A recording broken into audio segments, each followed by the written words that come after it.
Sevrage nocturne, comprendre le sommeil du bébé allaité.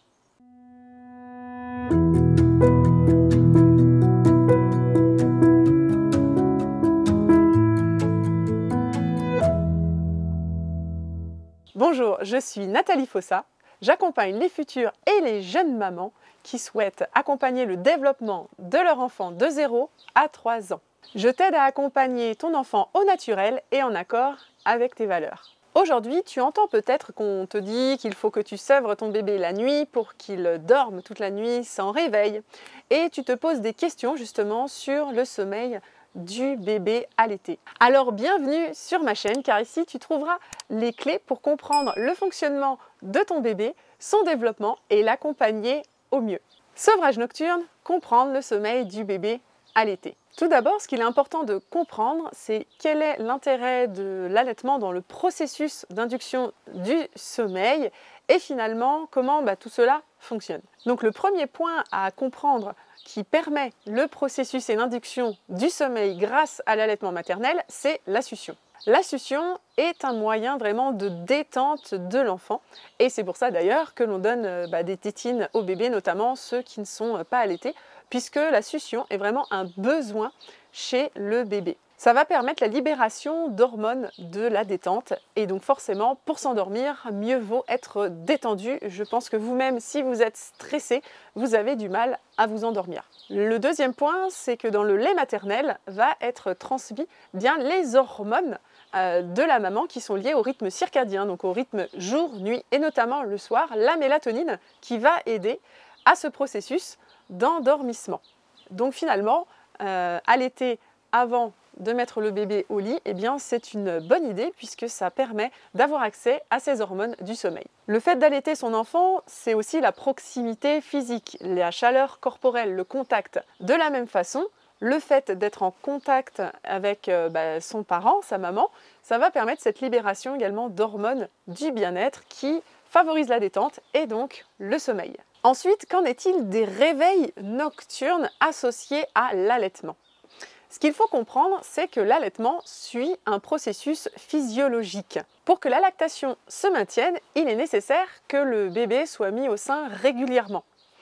Et il y a un phénomène physiologique qui se produit particulièrement la nuit, puisque le pic de l'hormone qui permet la production du lait, la prolactine, connaît un pic entre 2h et 6h du matin.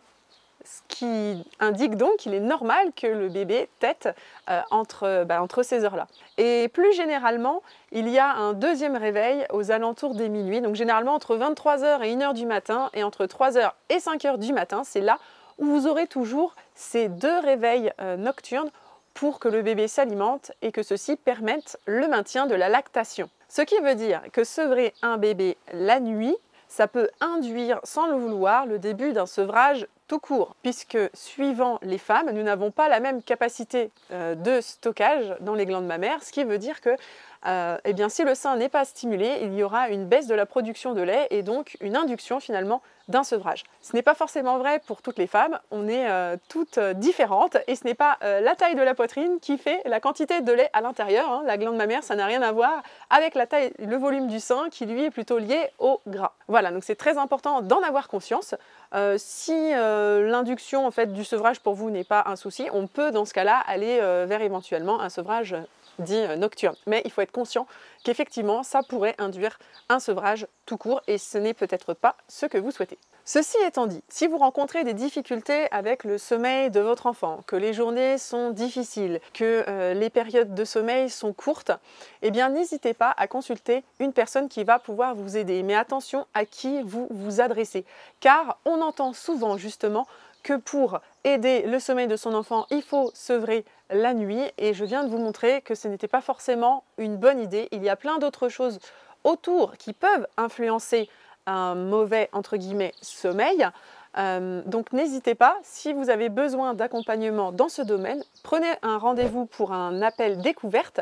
Le lien est en description et nous allons voir ensemble comment je vais pouvoir vous accompagner pour justement améliorer ce sommeil et pour votre enfant et pour vous, car souvent c'est lorsque la fatigue s'installe que l'on ressent le besoin justement de faire évoluer les choses en termes de sommeil. Mais surtout, même si vous consultez quelqu'un d'autre et que ce n'est pas moi, renseignez-vous sur les formations dont les personnes disposent, que ce soit en termes de sommeil, mais aussi également d'allaitement, car malheureusement, on voit trop de conseils et de professionnels qui proposent des conseils du type « sevrez votre bébé la nuit pour qu'il dorme mieux », parce qu'il y a une méconnaissance en fait du fonctionnement de la physiologie de l'allaitement et aussi du sommeil en général, puisque nous avons vu que globalement, l'allaitement finalement facilite l'endormissement du bébé. Et donc la question à se poser, ce n'est peut-être pas le fait que l'enfant ne se réveille pas du tout la nuit, mais comment sont vécus ces réveils et comment se passe la journée, est-ce qu'il y a des longues périodes de sommeil ou pas. Donc si cette vidéo t'a plu, n'hésite pas à mettre un pouce bleu. Si tu as des questions, pose-les en commentaire et je te dis à la semaine prochaine pour une nouvelle vidéo.